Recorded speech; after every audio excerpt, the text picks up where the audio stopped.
Welcome back. This is Crash Boom Bang, and we're at chapter 15 of my Sethless LTC. This is going to be our last really heavy-duty map for pretty much the rest of the game, except for one other chapter coming up.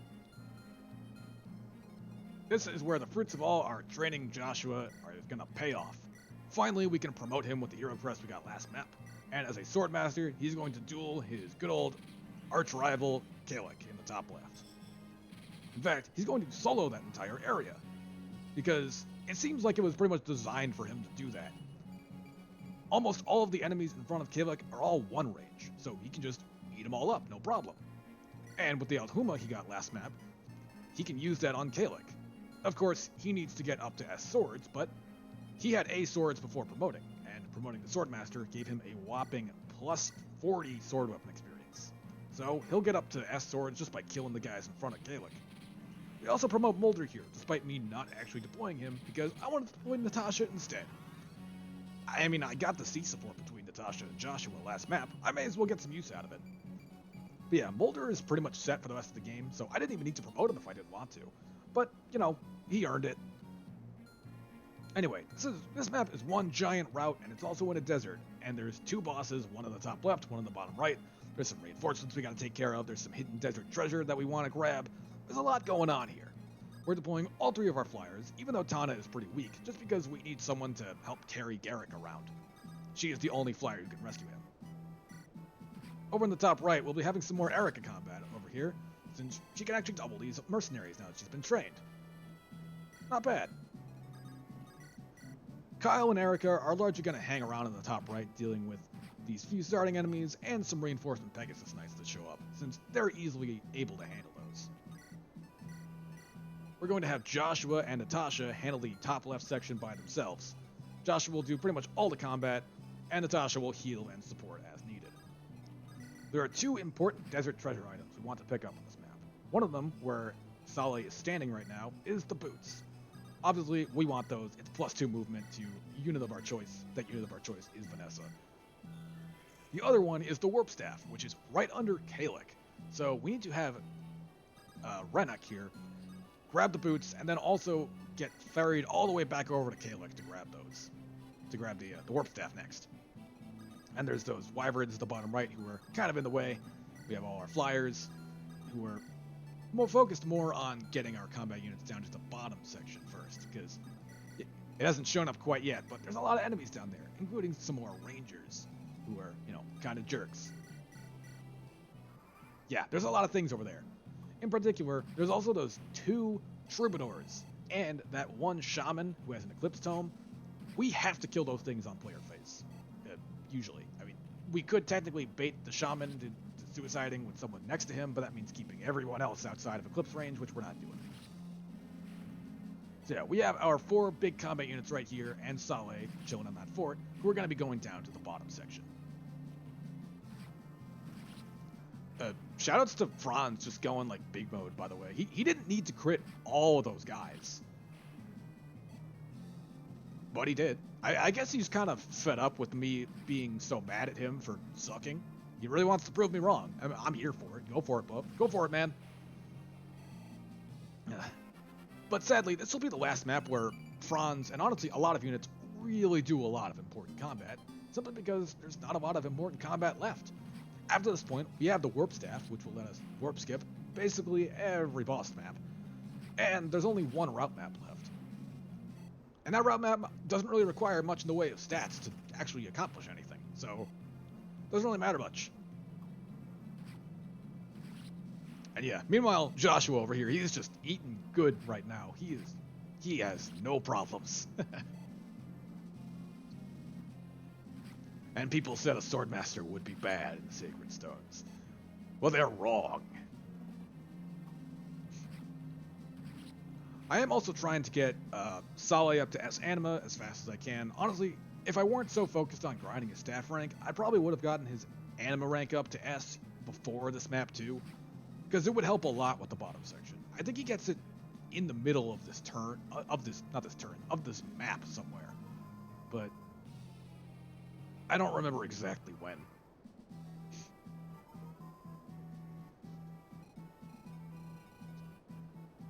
But yeah, that was turn 1. A lot of things happened, huh?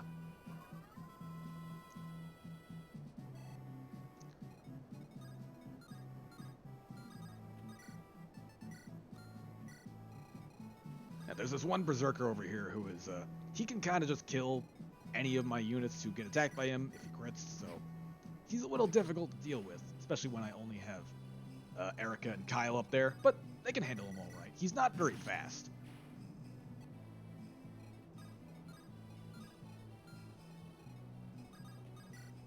Yep, and there's that boots I need, and now Tana is going to fulfill her ferrying role.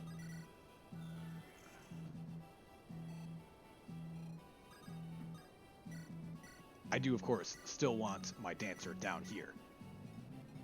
Thankfully, she can take a hit. If more of those enemies survived earlier, I could have used some more defensive formations to prevent her from getting attacked by more than one enemy, but since I got lucky, she's fine.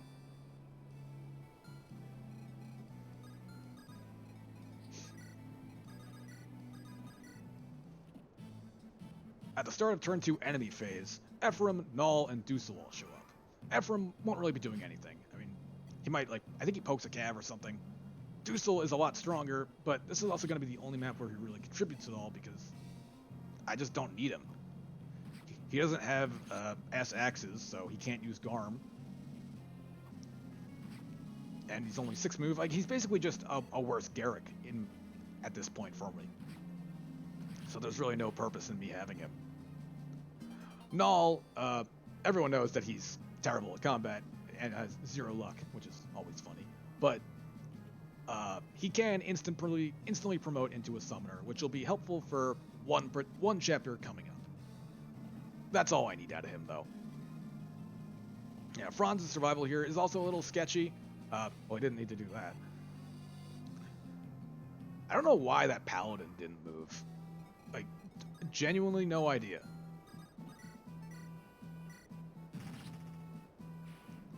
Yeah, Eirika could have contributed to that instead, but yeah, either way, that just makes it easier to crit that guy. Maybe she might have been able to double with I don't know if she had A-rank swords with Silver Sword or not yet, but she could have also just taken the Killing Edge herself and doubled with it. Who knows? Now, Joshua did get up to his S-rank sword last turn, so now he can use Aldhuma to kill these mages, and then Kalek.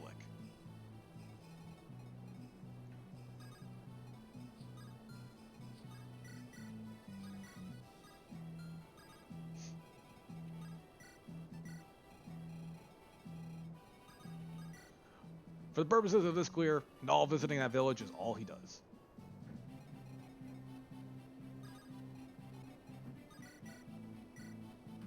I probably could have used Null or Ephraim to go kill that mercenary that Cormac was busy fighting last turn instead. That way I probably could have, in the event that enemies didn't die from crits, Cormac could have stayed around to protect Tethys and stuff.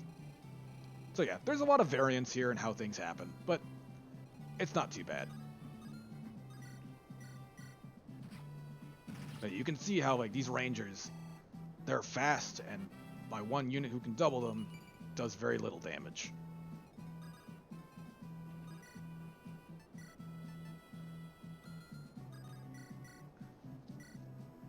I almost wanted to do a strat that I usually like to do, which is put Saleh on a tree and let him go to town, but it's not exactly safe.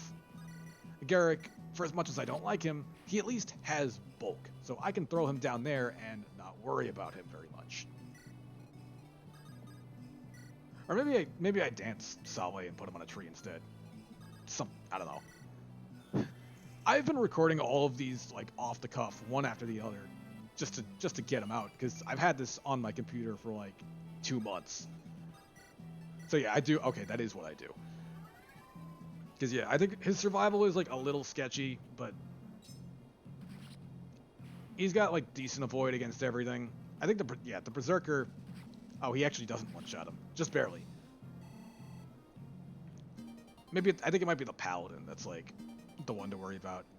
But he just got up to his S anima, so if I had set up a convoy warp, I could have had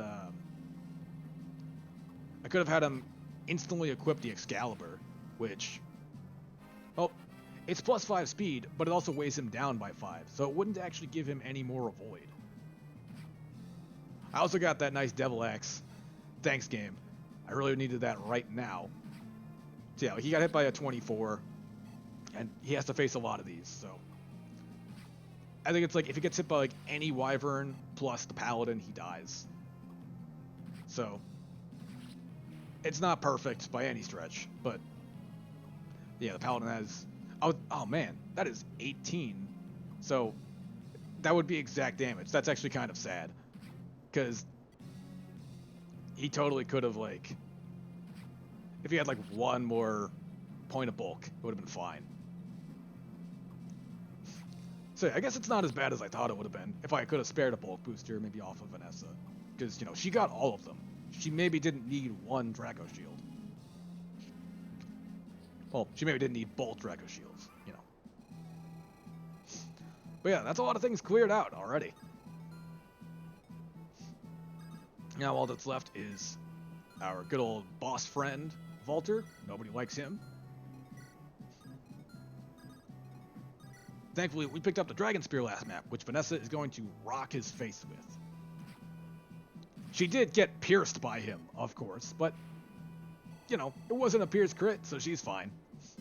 If I wanted to really maximize my reliability, I could have, say, tried to do some very fancy convoy warp and get the Hoplon Guard, which blocks crits, all the way from Kalec down to Vanessa to make that 100% safe, but I don't have the time for that, man. Anyway, it's time for an epic battle of epic destiny. In a moment. I need to kill that mage and get the warp staff first. Burnett killed an enemy, guys.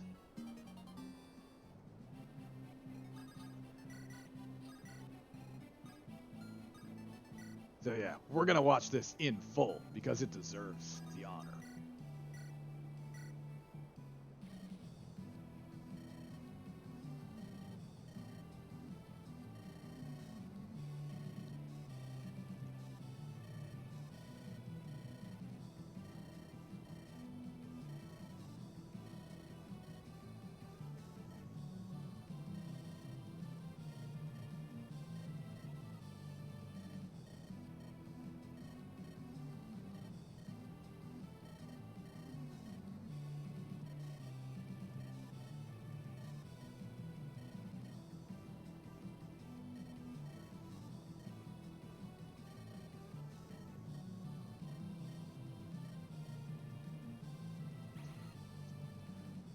I always got to appreciate when the most optimal choice also aligns well with story.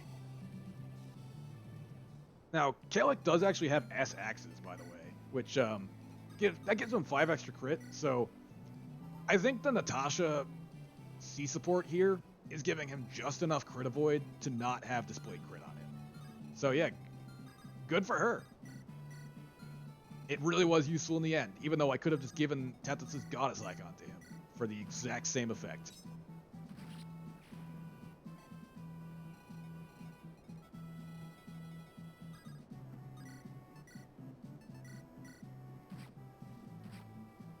There are more reinforcements than just those Pegasi up there, by the way, and these 2 calves. If the map goes on long enough, you'll eventually get this giant reinforcement squad from the bottom left, so it's really in your best interest to clear the map as fast as possible, just so you can stop any reinforcements from dragging it out further. And thankfully, I managed to do that.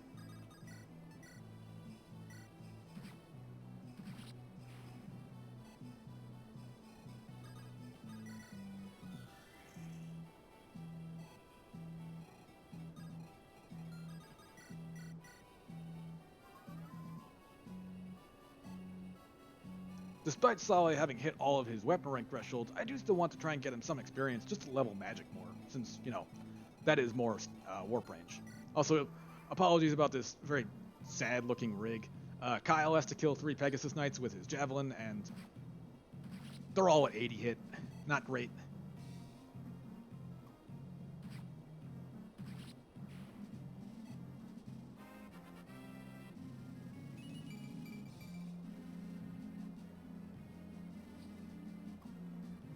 And they all have steel lances, and that one in the top right has a javelin. But yeah, Joshua needs no such help.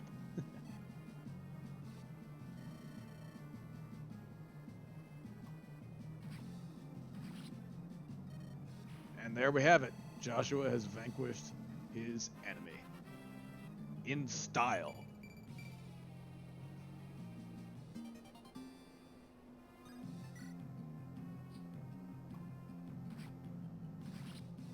And with that, that's chapter 15 cleared in 4 turns.